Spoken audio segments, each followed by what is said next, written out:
반갑습니다, 여러분. 와, 이렇게 박수를 치시는 매너도 있으시고, 확실히 우리 법왕사의 신도님들은 좀 수준이 높으신 것 같아요. 오늘 이 법왕사 제26회 백보자 법회 96일차죠? 정말 여러분들 이렇게 96일 동안 빠짐없이 계속 나오셨어요? 그런 분들 계시고 또 안 그러신 분들도 계신 것 같은데 정말 굉장히 수수하신 것 같아요. 특히 이 법왕사 자체가 이런 100일 동안 이런 법문을 듣는다는 자체가 굉장히 아무도 할 수 없는 일을 주지스님께서 하시고 계신 것 같아가지고 저는 먼저 이제 주지스님께 먼저 박수를 드리고 싶어요. 자, 박수.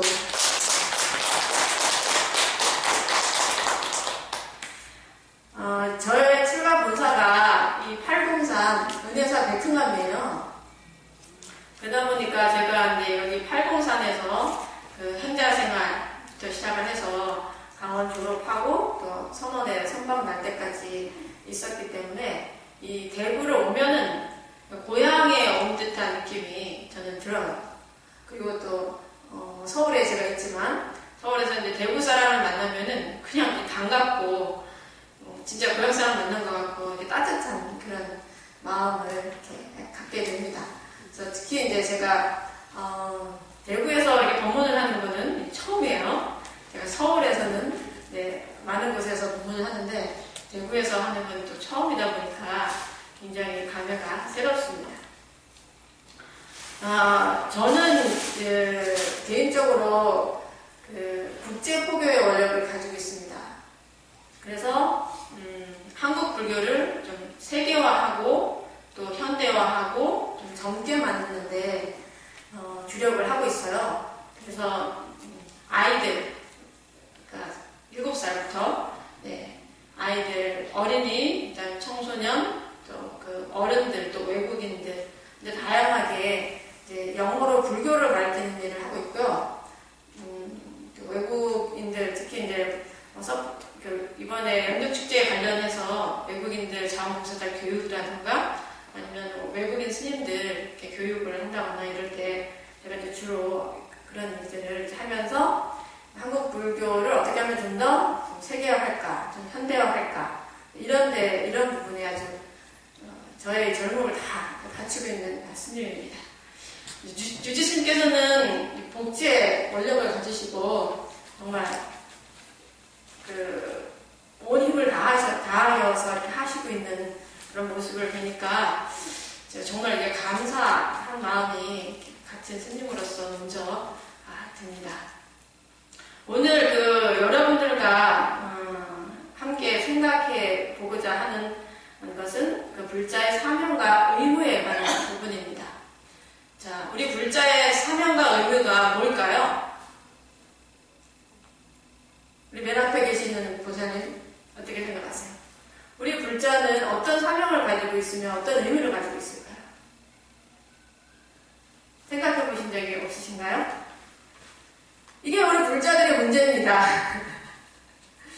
우리 맨날 부처님 전에 와서 기도하고 부처님의 지혜를 얻어가면서도 우리 불자들의 사명과 의미는 뭔가 생각을 하지 않는다는 거, 이게 좀 한국 불교를 좀 더 발전시키는데 좀 도움이 되지 않고 있지 않는가, 저는 그런 생각을 합니다. 그래서 불자로서 불자의 사명과 의미를 정확히 알 때 불교도 발전하지만 제 자신도 발전할 거라고 저는 생각을 해요. 자, 그 불자의 사명과 의무는 사홍선에 잘 나와 있습니다. 여러분들 사홍선 항상 하시죠? 네. 첫 번째는 뭐예요? 중생을 다 건지오리라. 둘째, 첫 번째 생각나는데 두 번째가 생각이 안 나죠? 두 번째, 맞아요. 번뇌를 다 끊어오리라. 세 번째, 법문을 다 배우리다. 네 번째, 불도를 다 이루오리다. 그렇죠? 그래서 첫 번째, 먼저 그 중생을 다 건지우리다 에 대해서 생각을 해보겠습니다. 자, 여러분들이 매일 서원을 세우시는데 여러분들 지금 중생을 다 건지고 계십니까? 얼마나 건지고 계셔요? 한 명? 아니면 두 명? 우리 매일 서원을 세우면서 어떻게 하면은 중생을 건질까? 나는 과연 건지고 있는가? 부처님 전에 항상 맹세를 하면서 과연 그걸 실천하고 있는가? 이걸 한번 생각을 해보아야 돼요. 중생을 구제한다는 것은 과연 무엇인가? 어떻게 하면 우리는 중생을 구제할 수 있는가? 거기에 대해서 정말 깊게 생각을 해보아야지만 합니다. 어떻게 하면 중생을 구제할 수 있을까요? 항상 서원 세우는 건 이 중생을 구제하겠습니다. 이게 과연 무엇인가? 영어로 말하면은 I vow to save all beings 이러거든요. 그래서 all beings라는 것은 모든 존재들, 그리고 save라는 것은 이제 구출해내다 이제 이런 뜻인데요. 한마디로 말하면은 모든 고통에서부터 벗어나게 해주겠다 그런 의미가 되죠. 그러면 고통은 과연 어떤 고통이 있어요? 우리가 쉽게 알고 있는 것은 그죠? 배고픈 사람한테 배고픈 고통, 아픈 사람은 아픈 고통, 그죠? 늙은 사람은 어때요? 늙음에 대한 고통. 또 마음이 괴로운 사람은 마음이 괴로운 고통이 있죠. 그래서 중생을 구제한다는 것은 그렇게 우리가 생각하기에 굉장히 큰 소원이고 이룰 수 없는 것 같지만 실제로는 굉장히 쉽게 이룰 수 있다는 거예요. 여러분들이 지금 바깥에서 누군가 구걸한다면 여러분들 분명히 음식을 주실 거죠. 예. 그리고 누군가 아픈 사람이 있으면 우리는 옆에서 돌보려고 하는 마음이 난다는 거죠. 그게 적든 많든 그거는 별로 상관없죠. 그 순간에 그 사람이 어떤 고통을 가지고 있느냐 그 고통을 먼저 보고 그 고통에 벗어날 수 있게 우리가 도와주는 거. 근데 그게 바로 중생 구제라는 거죠.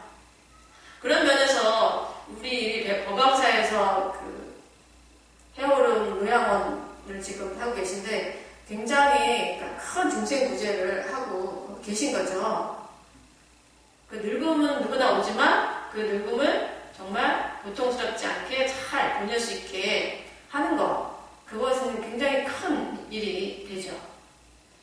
그럼 여러분 삶은 좀 어떠세요? 여러분들은 좀 구제하고 계셔요? 우리 이렇게 안경 쓰시고 예쁘신 보살님 앞에 앉아 계신 분 어떻게 구제하고 계십니까?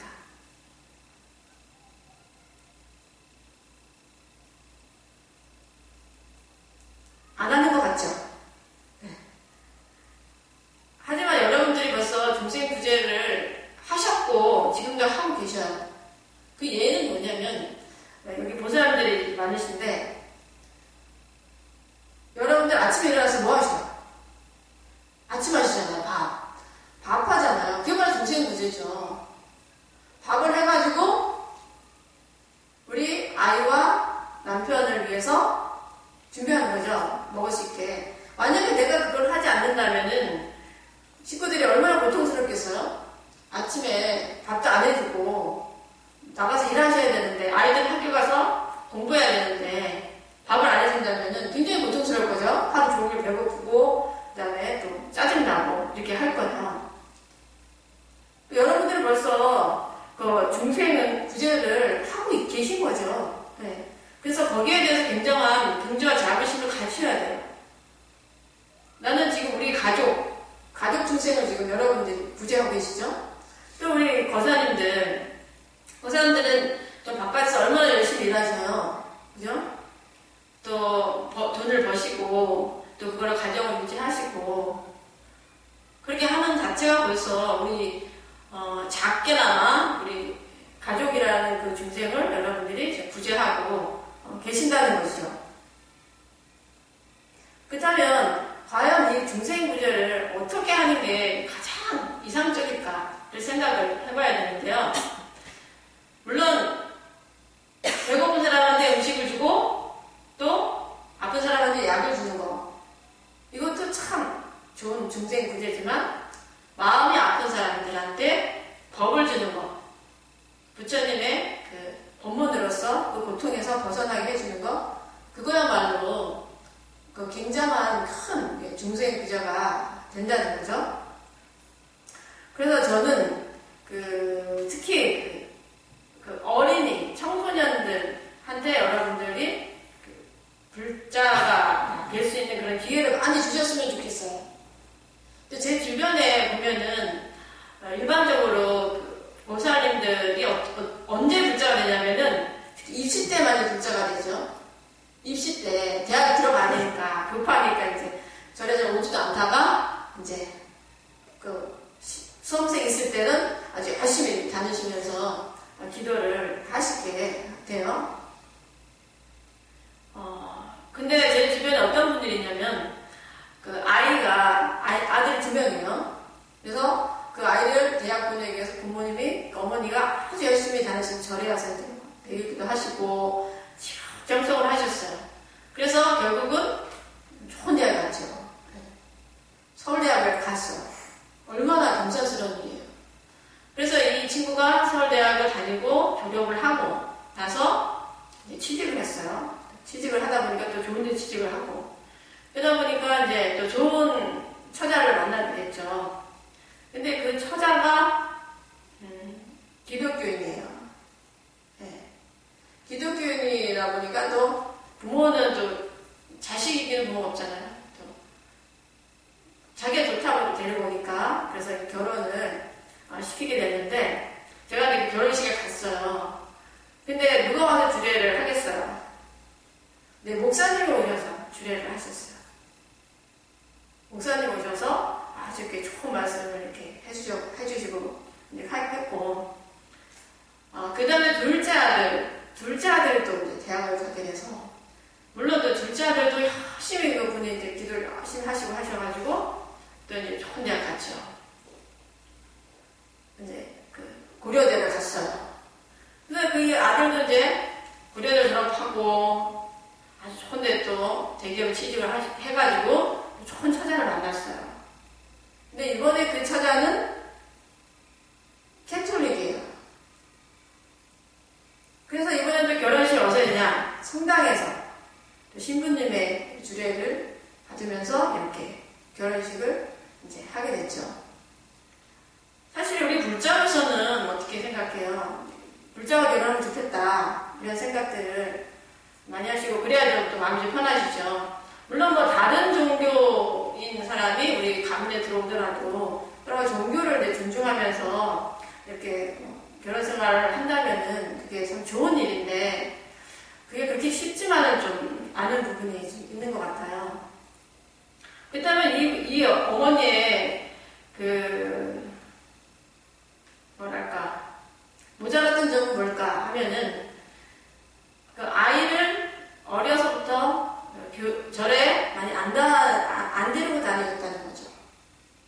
그래서 어려서부터 불교적인 소양을 좀 갖게 되고, 특히 지혜롭게 사는 방법, 모든 사람을 소중히 하는 그런 거를 배웠다면은, 이 친구도 좀 부처님의 가르침이 굉장히 좋은 걸 알았다면은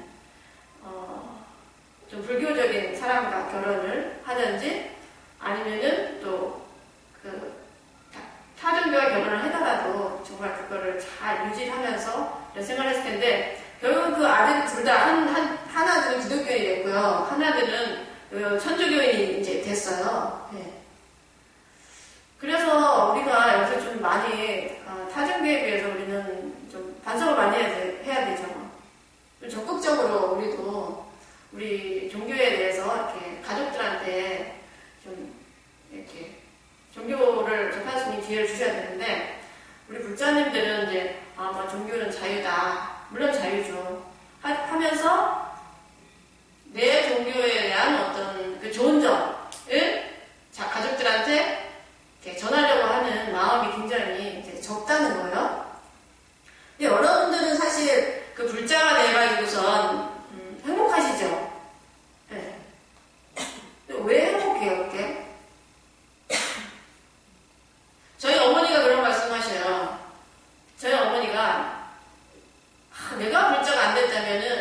나는 진짜 세상을 정말 힘들게 살았을 것이다. 하지만 내가 불자가 됐기 때문에 내가 화나는 것 좀 참을 줄 아는 사람이 됐고 욕심나는 것도 좀 이렇게 조절할 수 있는 그런 사람이 이렇게 됐다고 말씀을 이렇게 하셔요.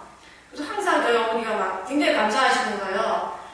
내가 불자가 안 됐으면 내가 진짜 봐주지 못하는 그런 사람일 거라고 이런 말씀을 이렇게 하시더라고요. 저희 어머니 같은 경우는 워낙 신심이 있으셔가지고 지금도 75세인데 아침마다 2시간씩 기도를 하셔요. 네. 그런 집안에 제가 이제 자라다 보니까 자연스럽게 이렇게 스님의 길을 또 가게 됐고 저희 어머니도 제가 스님이 된 거에 대해서 굉장히 이제 자랑스러워 하시고 이제 그렇거든요. 그리고 제가 또 스님이 돼서 저희 가족들이 불자라고 하지만 이제 불교 잘 몰라. 그래서 우리 절에 사는 교리 강좌나 이런 데 오게 하고 또 기도에 참석하게 하다 보니까 가족들한테 이렇게 어려운 일이 생겼을 때 쉽게 부처님 가르침으로서 이렇게 극복할 수 있게 좀 이렇게 하게 되더라고요. 그래서 우리가 특히 이제 한국 불교가 지금 많이 어린이 청소년 포교 부분에서 취약해요, 많이. 그래서 또 사람들이 그래요. 왜 아이들을 절에 데리고 오지 않느냐. 그렇게 하면은 항상, 절에 가면 아이들이 심심해한다, 법회 없다, 이런 말을 이렇게 하는데, 그건 굉장히 소극적인 자세죠. 만약 절이 어린이 청소년 포교를 하기 어렵다면은, 그 불자들이 나서서 스님을 도와서 만들 수 있도록 사실을 해드려야 돼요. 자원봉사를 하시든지, 아니면 선생님들을 이렇게 의견을 모아서 선생님들을 이렇게 모아서 아이들을 재밌게 할 수 있는 어떤 그런 걸 만든다거나 이렇게 해서 내 아이가 정말 그 부처님의 자비 속에서 지혜 속에서 자랄 수 있게 여러분들이 그렇게 솔선수범을 하셔야 된다는 거죠. 근데 우리 불자들은 대부분이 많이 모든 것을 어떻게 해요? 스님한테 다 이렇게 이름하시는 거예요. 스님이 이렇게 다 하셔야 되는 걸로. 근데 스님이 너무너무 힘드시죠. 특히 이제 요즘 현대사회에서는 스님들한테 이제 원하는 것들이 이제 굉장히 많아요. 그러다 보니까 이 불자님들이 같이 이렇게 마음을 모아주시지 않으면은 굉장히 이렇게 힘든 부분이 있어요. 그래서 좀 더 이제 우리 불자님들이 좀 더 적극적으로 이렇게 좀 나서는 그런 부분이 있었으면은 좋겠어요. 이제 제가 또 하는 일 중에 하나가 1년에 한 번씩 그 전국에서 아이들을 한 70, 80명을 모아요. 그래서 어린이 영어 단막 캠프를 진행을 한 3박 4일, 5박 6일 이렇게 진행을 하는데 제가 그것을 보면서 하면서 느끼는 점이 굉장히 많습니다. 그 중에 이제 제가 항상 생각되는 그 정말 보람된 그 이야기가 하나 있는데 그 아이가 8살 때 일이었어요. 8살 때 초등학교 1학년이잖아요. 근데 그 아이가 이제 태권도장을 다녔는데 그 태권도장에서 혼자서 이제 부모님이 직장 다니서 보니까 혼자서 왔다 갔다 해요. 근데 그날 어느 날 그 태권도 그 본고를 운전하는 그 운전사가 걔를 보더니 이러더래요. 걔 이름이 병주인데 병주야 너처럼 이렇게 잘생기고 똑똑한 아이들은 교회를 다녀야 돼. 교회에 오면은 아주 맛있는 것도 많이 주고 재미있는 장난감도 많이 있고 이렇게 하니까 교회를 꼭 와라. 이제 이렇게 설득을 이렇게 하신 거죠. 그러니까 그 아이가 그 차를 타고 있는 나는 이제 그 기사님의 이야기를 계속 들어야 되는 거죠. 계속 듣고 있다가 걔가 하는 말 이렇게 말했대요. 스님 그 아저씨 근데 제가 몸은 교회에 갈 수 있는데요. 내 마음은 벌써 불교에 등록이 됐어요. 그러더래요. 어떻게 할까요? 이러면서 이 아이 입장에서는 굉장히 심각한 거예요. 이게 얘기 들으면 너무 좋죠. 교회 오면은 맛있는 거 준다 하지, 영화도 보여준다 하지, 많은 게 자기 저항이 많으니까 고민을 하다가 제가 몸은 갈 수 있는데 마음은 벌써 불교에 등록됐어요. 어떻게 해요? 이렇게 거예요. 그런데 그 기사님이 아무 말도 이제 못하셨다는 거예요. 그래서 이제 그 아이가 집에 와서 엄마한테 그 얘기를 다 이제 한 거죠. 엄마가 그 이야기를 가만히 듣고 나서 그 아이한테 물어봤대요. 야, 공주야, 근데 마음이 어떻게 불교에 등록이 되지? 우리 궁금하잖아요, 우리도. 도대체 어떻게 등록이 되는 걸까? 그랬더니 그 아이가 하는 말이, 엄마, 우리 지난번에 여름에 그 캠프 때 가서 그 증 하나 받았잖아. 그렇게 얘기를 하더래요. 근데 그게 무슨 증이냐면 수계증이에요. 저는 이제 어떤 캠프를 하든지 간에 꼭 아이들한테 수계식을 하거든요. 수계식을 하면은 마음에 오개를 심잖아요. 오개를 지키겠다 하는 그런 마음을 심으니까 자라나는 데 있어서 굉장히 좋아요. 살생하지 마라, 뭐 거짓말하지 마라, 도둑질하지 마라 이런 것들이 굉장히 기본이 돼야 되잖아요. 수계증을 이제 주고 수계식을 했는데 그 아이 작은 아이 8살짜리 아이 마음에는 이제 그게 자기는 불교에 등록이 된 거예요. 그렇게 해서 결국은 걔가 그렇게 단호하게 그냥 마음의 불교에 등록됐다 이렇게 할 수 있는 거죠. 그래서 제가 아이들 불교를 하지만 아이들은 굉장히 순수하다는 거죠. 그냥 그대로 다 흡입하고 그대로 받아들이는 거죠. 그래서 어렸을 때, 청소년 때도 마찬가지지만 그렇게 정말 그 부처님의 그 소중한 그 가르침, 지혜를 어려서부터 우리가 이렇게 좀 만날 수 있는 기회를 많이 준다면은 그 아이한테 굉장히 좋은 일이 되죠. 네. 그래서 저는 여러분들이 좀 더 적극적으로 우리 이제 불교를 사람들과 함께 나누는데 좀 나섰으면 좋겠다는 생각을 합니다. 그렇다면 첫 번째 우리가 지금 불자의 사명과 의무로서 중생을 구제하겠습니다는데 그렇다면 우리는 왜 중생을 구제해야 될까요? 우리가 서원을 세우긴 하지만 과연 중생을 왜 구제해야 되나? 사실 그것도 생각을 해봐야 되죠. 중생을 왜 구제해야 될까요? 우리 지금 이번에 거사님 한번 대답해 보시겠어요? 중생을 왜 구제해야 됩니까? 네? 우리 거사님 다 아시면서 이제 겸손하시게 대답을 해주셨는데, 왜냐면은, 우리가 모두 다 연결되어 있기 때문에, 연결되어 있기 때문에. 너와 내가 하나의 둘이에요. 하나인가요? 둘인가요? 하나죠. 사실 지금 우리 대한민국 온 국민이 다 슬픔에 지금 빠져 있잖아요. 지금 그 세월호 침몰 사건으로 굉장히 다들 가슴이 아픈데 우리가 만약에 둘이라면은 왜 이런 일로 가슴이 아프겠어요? 우리가 하나이기 때문에 가슴이 아픈 거죠.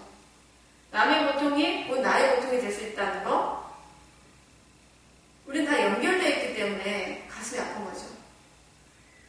그러니까 우리 주변에 어떤 사람이 고통을 받고 있을 때 그것이 우리는 일반적으로 남의 고통이라고 생각하기 쉽지만 결국 그게 나의 고통이 되죠. 그 아이들이 지금 막 침몰돼서 사망자도 생기고 막 지금 생존자를 좀 찾고 있지만 그 아이가 나의 아이가 안 되리라는 보장은 어디 있겠어요? 그죠? 누가 그 세월호가 침몰할 줄 알고 그걸 탔나요? 다 모르고 탔다는 거죠. 하지만 우연한 기회에 그게 그렇게 됐다는 거예요. 근데 저는 그 사건을 많이 보면서 굉장히 그 아이들한테 아주 미안한 게 결국은 어른들의 잘못이라는 거예요. 우리 이 시대의 잘못이라는 거죠. 그러니까 첫째는 그 어른들이 어때요? 나의 생명은 소중한 거 알면서 아이들의 생명이 너무 소중하다는 생각을 못 하셨죠. 거기에 탔던 분들이 내 목숨보다는 아이들의 목숨이 더 소중하다. 어쨌든 아이들을 지켜야 된다. 라는 생각을 가슴 깊이 가지고 계셨다면은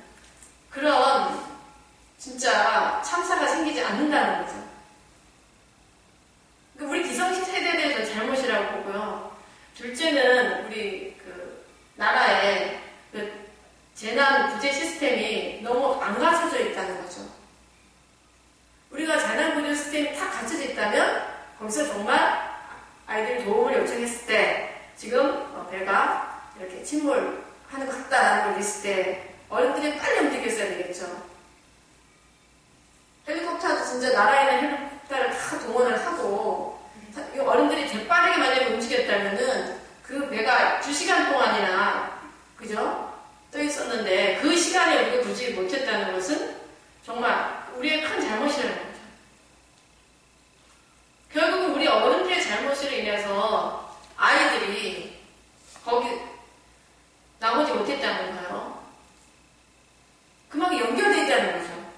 나의 잘못이, 나의 작은 잘못이, 나의 작은 내가 생각하는 나의 그 이기주의, 개인주의가 결국은 뭐 큰 불행을 모든 지금 국민이 슬퍼하고, 그죠?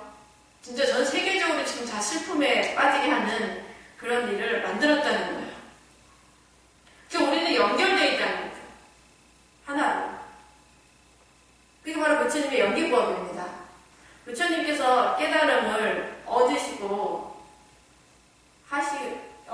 그 대표적인 진리가 연기법이죠. 연기법. 우리는 다 홀로 존재하지 않는다. 모든 것이 다 연결되어 있다. 세상은 다 연결되어 있다. 사람과 사람이 다 연결되어 있고 자연과 사람도 연결되어 있고 모든 존재와 존재들이 하나같이 다 연결되어 있구나. 그래서 여러분들이 한번 나쁜 생각을 하면 세상이 어때요? 나빠지는 거죠. 여러분들이 어두운 생각을 한번 하시면 그만큼 이 세상은 어두워진다. 하지만 여러분들이 그 자비로운 생각, 따뜻한 생각을 하시면 그만큼 세상은 따뜻한 세상이 되는 거죠. 그래서 굉장히 우리는 우리 자신 한 명 한 명이 굉장히 사명감을 가져야 된다는 거죠. 나의 생각 하나, 나의 행동 하나, 나의 생각과 말과, 나의 말 한마디가 결국은 이 세상을 순간순간 다 바꾸고 있다는 거예요. 그래서 정말 우리는 정신을 바짝 차리고 정말 아주 명료하게, 정말 깨끗하게, 자비롭게 그렇게 이 세상을 살아야 될 의무가 있다는 겁니다. 사람들이 말해요. 세상 도대체 내가 왜 태어났는지 모르겠다. 뭘 하고 살아야 될지 모르겠다. 우리의 의무는 이 세상에 태어난 이상 이 세상을 이렇게 하기 위해서 태어난 겁니다. 과연 이 세상을 어떻게 하면 이렇게 할 것인가? 그것이 우리의 관건이 되어야 된다는 거죠. 내가 세상을 이렇게 할 때 세상이 이루어지는 거죠. 살만한 세상이 되는 거죠. 결국 우리가 이 연결고리 속에서 이런 정말 친밀한 연결고리 속에서 우리는 한 구멍, 부패되는 그런 구멍이 되면 절대 안 된다는 거죠. 첫째는 내가 먼저 수행을 열심히 해서 내가 청정해야 될 때고 내가 맑아져야 되고 나의 이 맑음이 결국은 어떻게 해요? 세상을 맑게 하는 거죠. 그건 화엄경에 보면은 육상원효 사상이 있습니다. 결국 우리는 다 연결되어 있다는 거죠. 실례로 육상원효 사상을 제가 간단하게 말씀드리면 여기 지금 이 법당이 있는데 이 법당에 이 기둥들이 있잖아요. 그럼 이 기둥들이 결국은 어떻게 기둥이 됐어요? 처음에는 얘가 나무면 숲속에는 나무 한 그루였어요. 근데 이 법왕사에 오면서 이 법당이 기둥이 된 거죠. 그죠? 그리고 이 지붕도 마찬가지고 기와도 마찬가지고 모든 것들이 처음부터 기둥이 아니었고 처음부터 기와장이 아니었다는 거죠. 존재 자체들이 그냥 그 모습 그 자리에 있었지만 인연을 만나서 결국은 이 법당의 기둥이 되고 법당의 기와장이 됐다는 거예요. 그렇다면은 이 법당이 잘 유지가 되면 어떻게 해야 되겠어요? 기둥은 기둥대로 건강하고 튼튼해야 됩니다. 또 지붕은 지붕대로, 기와장은 기와장대로 건강하고 튼튼해야 돼요. 그렇게 될 때 이 법당이 그 모습 유지가 되죠. 그렇다면 만약에 기둥이 썩었다. 그럼 우리는 어떻게 해야 될까? 가만히 놔두면 어떻게 돼요? 무너지죠. 그냥 기둥 하나인데도, 기둥 하나인데 결국 우리가 방치를 했기 때문에 그냥 그곳을 그냥 그대로 놔뒀기 때문에 이 기둥 하나에 문제가 있어서 이 법당이 한순간에 무너지는 일이 결국은 생기게 된다는 거죠. 그래서 우리 사회에서 아픈 곳이 있다면 우리는 적극적으로 나서서 그 아픈 곳이 치유될 수 있도록 도와야 됩니다. 결국은 그게 나기 때문에, 그 아픔이 곧 나의 아픔으로 오기 때문에. 그래서 중생구제를 해야 되는 거죠. 그 사후선의 첫 번째가 중생을 다 건지오리라잖아요. 그죠? 다 건져야 됩니다. 할 수 있는 한, 우리 생명이 붙어있는 한, 우리는 우리 주변에 있는 아픈 사람들을 잘 돌봐야 되는 거죠. 몸을 육신으로 아프든지 아니면 마음으로 아프든지. 그 다음에 동시에 해야 될 것이 내가 이 사회 구성원으로서 건강하게 살려고 아주 노력을 하셔야 된다는 거죠. 내가 건강하지 않으면 다른 사람이 나를 위해서 힘을 쓰셔야 돼요. 다른 사람을 내려오게 할 수밖에 없는 거죠. 내가 슬픔에 빠져있을 때 다른 사람도 슬프니까 저에게 와서 제 슬픔을 달래줄 노력을 하겠죠. 저 다른 그 아픈 사람들 돌봐야 될 시간에 나를 돌보게 하는 그런 내로움을 우리가 가질 수 있습니다. 그래서 불자로서 첫째가 중생구제죠. 중생구제. 바깥의 중생도 구제해야 되지만 어떻게 해요? 내 중생도 구제해야 되는 거죠. 나라는 존재.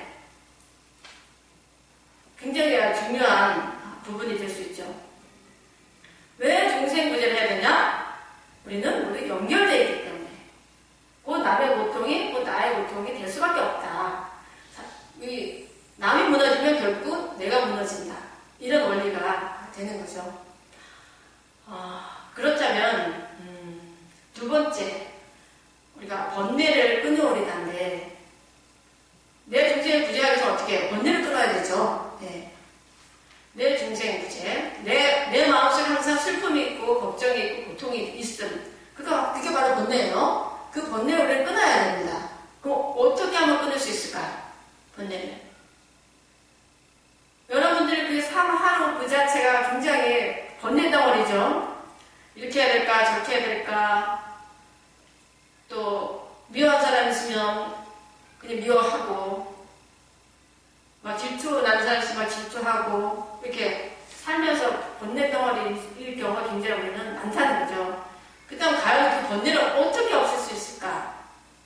번뇌를 없애야지만 내 중생의 구조가 되는 겁니다. 어떻게 없애야 될까요?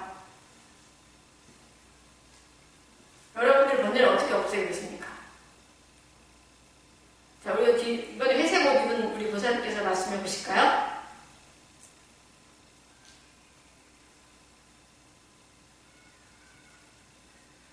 어떻게 없애고 계셔요, 지금?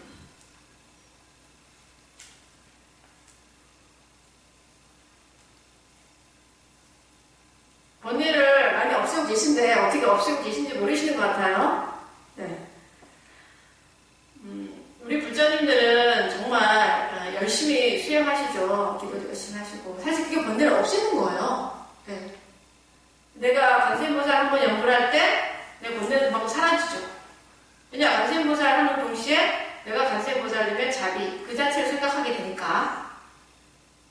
그래서 여러분들이 기도하시고 또 참선하시고 절하시는 그 자체가 사실은 번뇌를 많이 없애고 계신 거죠. 이제 그런 수행을 하면서도 우리가 동시에 될 게 뭐냐면은 번뇌를 없애는 방법을 잘 설명해 놓으신 그런 책이 있어요. 그게 뭐예요? 그게 바로 경전입니다. 부처님 경전. 부처님께서 설명하신 것은 결국은 이 세상 사람들이 어떻게 하면 고통에서 벗어날 수 있을까? 어떻게 하면 행복하게 할 수 있을까? 어떻게 하면 행복하게 살 수 있을까? 에 대한 것을 방법을 제시해 놓은 게 사실은 경전이에요. 부처님 경전. 그래서 부처님 경전을 우리가 열심히 공부하고 또 그것을 실천을 할 때 우리가 번뇌에서 벗어날 수 있게 됩니다. 그래서 여러분들이 가슴이 아프고 힘들 때, 너무 고통스러울 때는 그 고통에 빠지지 말고 대신에 그 시간에 경전을 읽으셔야 돼요. 경전에 답이 다 있어요. 저도 마찬가지죠. 스님이라고 해서 뭐 항상 행복하고 즐거운 건 아니죠. 스님도 힘든 일이 있고 고통스러울 때가 있어요. 그때 저는 어떻게 하냐면은 아무 경전이나 하나 딱 빼요. 딱 빼가지고 탁 열어요. 딱 열면 항상 거기 답이 있어요. 이상하게도. 그래서 그냥 많은 경전을 안 읽더라도 그냥 손에 잡힌 대로 경전을 딱 뽑아서 탁 열면은 바로 거기 이제 한 페이지지만 그게 바로 제가 고민하는 그런 답들이 있더라고요. 그래서 그 경전의 말씀을 잘 새기고, 내가 지금 뭘 잘못하기 때문에 이런 고통이 나한테 오는가, 내가 왜 이런 것 때문에 고통스러워 하는가를 이렇게 생각하게 되고, 또 거기에서 방법을 찾게 되죠. 그래서 결국은 우리 불자들은 그 사홍성대로 살면은 굉장히 행복하게 살 수 있어요. 일단은 번뇌를 없애고, 또 그래서 부처님의 경전을 다 배우는 아까 세 번째잖아요. 사홍전에서 부처님의 법문을 다 제가 배우겠습니다. 그 다음 네 번째가 뭐예요? 네, 불도를 다 이루어리다죠. 그러니까 경전을 우리가 배우고 또 공부를 하고 독송을 해도 실천하지 않으면 그것은 어떻게 해요? 아무 소용도 없어요. 그냥 아르마니만 키우는 거죠, 머릿속에. 나는 무슨 경전을 읽었다, 배웠다, 뭐 이런 생각만 꽉 차게 되죠. 정말 실천을 해야죠. 내 몸속에 직접, 삶 속에서 실천을 하다 보면은 결국은 그 불도를 다 이루게 되는 그런 아주 진짜 성스럽고 정말 아름답고 행복한 그런 일이 생기게 되는 거죠. 자, 우리가 불자로서는 부처님의 제자로서 항상 사홍소원을 굉장히 명심해야 돼요. 여러분들 자녀분들이 요즘 어때요? 말 잘 들어요? 잘 들어요? 야, 우리 모사님 아들들, 딸들이 말 잘 듣는데요. 네, 말 잘 들어. 우리 모사님 아들, 딸들은 어때요? 말 안 들어. 안 듣죠. 네. 그냥 말 참 안 들어요, 요즘 사람들. 어른들은 경험이 많으셔가지고, 이렇게 살면 인생이 참 순탄하고 좋을 텐데, 얘들이 왜 이럴까? 굉장히 답답하시죠? 네. 답답한 게 굉장히 많아요, 어른으로서는. 경험한 사람으로는. 근데 말을 잘 안 듣는다는 거죠. 그렇다면, 우리는 어떤가? 우리는 불자, 어떻게 해요? 부처님의 아들, 딸들이죠. 여러분들은 부처님 말 잘 들어요? 잘 들으려고 노력하시죠? 이거 사실 여기 법당에 오신 분들은 잘 들으려고 노력을 많이 하시는 분들이죠. 네. 우리가 자식한테 부모님 말 잘 들으라고 하면서 나는 부처님 말을 잘 안 들으면 사실 그거는 어떻게 해요? 양심불량이에요. 나는 제대로 안 하면서 자식한테 제대로 하라는 거는 좀 말이 안 되거든요. 그래서 결국은 부처님께서 이 사홍선에 대해서 굉장히 많이 강조를 하셨잖아요. 우리가. 그래서 항상 항상 법회 때 꼭 사홍선을 하는 거죠. 잊어버리면 안 되는 거였기 때문에 항상 명심하기 위해서 사홍선을 하는 거죠. 그래서 여러분들이 오늘 함께 살펴본 사홍선, 이것이야말로 불자의 사명이자 의무예요. 이것을 지키는 것. 맞죠? 네. 그래서 법회 때 하실 때마다 항상 명심하시고, 과연 나는 중생을 잘 구제하고 있는가? 특히 우리 가족들을 잘 구제하고 있는가? 그리고 나의 번뇌를 잘 끊고 있느냐? 또 나는 부처님 법문을 항상 가까이 하고 실천하려고 하는가? 그것을 여러분들이 항상 이제 깊이 생각을 하셔야 된다는 거죠. 사실 그것이 우리의 살 길이죠. 보통 우리가 절에 오면은 그냥 우리 가족 잘 되고 우리 자식 잘 되고 이런 걸 내가 빌잖아요. 그것이 잘 되려면은 정말 그것이 잘 되게 하려면은 우리가 공덕을 지어야 돼요. 공덕. 그 공덕이라는 것이 꼭 부처님 전에 이렇게 보시하고 이러는 것만이 공덕이 아니라 이 사후선을 실천하는 것이 큰 공덕이라는 거죠. 사후선은 특히 중생구제를 하겠습니다라는 그 서원에는 모든 것들이 다 이렇게 함축이 이렇게 있어요. 그래서 그냥 명심을 하셔야 되는 거죠. 우리 불자님들이 이렇게 불자의 그 사명과 의무에 대해서 정말 철저히 생각을 하신다면은 하루라도 좀 게으를 수 없고 하루라도 정말 그 어려운 사람들을 돕지 않을 수가 없죠. 특히 이제 여기 법왕사는 많이 불사를 지금 열심히 하고 계신데 여러분들이 좀 그 주변에 많은 분들한테 동참을 하셔서 스님이 하시는 일들이 정말 잘 돼서 많은 그 중생들이 구제받을 수 있는 그런 도량을 가꿀 수 있었으면은 참 좋겠습니다. 자, 오늘은 여기서 마치도록 하겠는데요. 오늘 마치기 앞서서 발언문을 함께 하도록 하겠습니다. 자, 모두 합장해 주십시오. 거룩한 부처님의 인념 고행으로 얻으신 위대한 이 진리와 중생을 향한 크신 자비에 목숨 바쳐 기하옵니다. 저희들은 오늘 법왕사 대목당에서 96일째 백고자 법회를 봉행하고 있습니다. 지금 대한민국 온 국민들은 세월호의 침몰로 커다란 슬픔에 빠져 있습니다. 먼저 아름다웠던 꽃봉오리들을 지키지 못한 어른들의 잘못을 참회합니다. 당신의 고통보다 중생의 고통을 더욱 아파하신 불보살님들의 자비를 욕심 많고 어리석은 저희들은 아직 이 땅에서 실현하지 못하고 있습니다. 아들, 딸을 잃고 통곡할 엄마, 아빠들, 그리고 가족, 친지들을 생각하면 가슴이 먹먹해집니다. 부처님, 부디 이번 세월호에서 안타깝게 숨진 망자들을 가엾이 여기시고 부디 편안하고 안락한 극락세계로 인도하여 주십시오.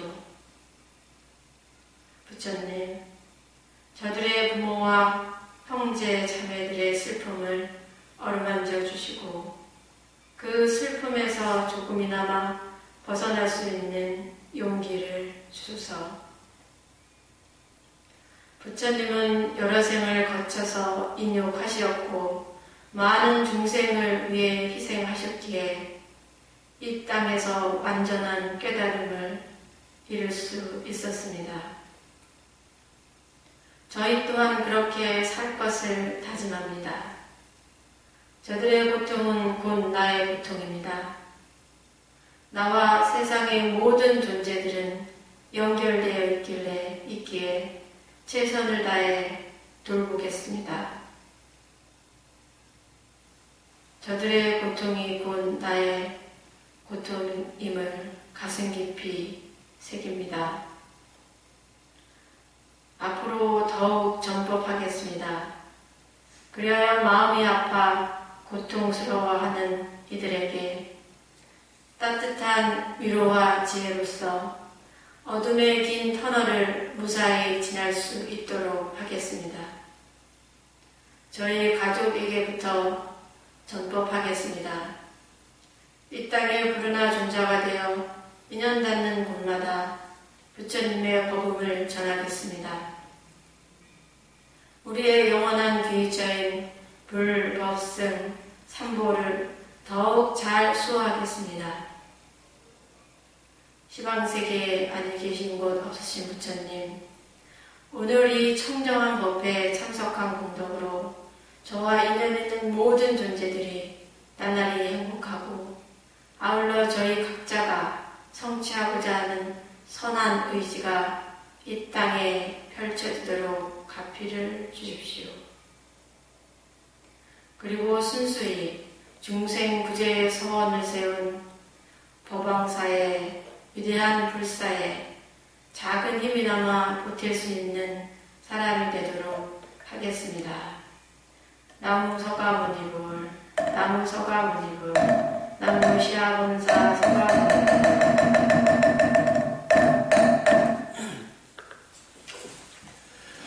나무 영산불려라 수상열시야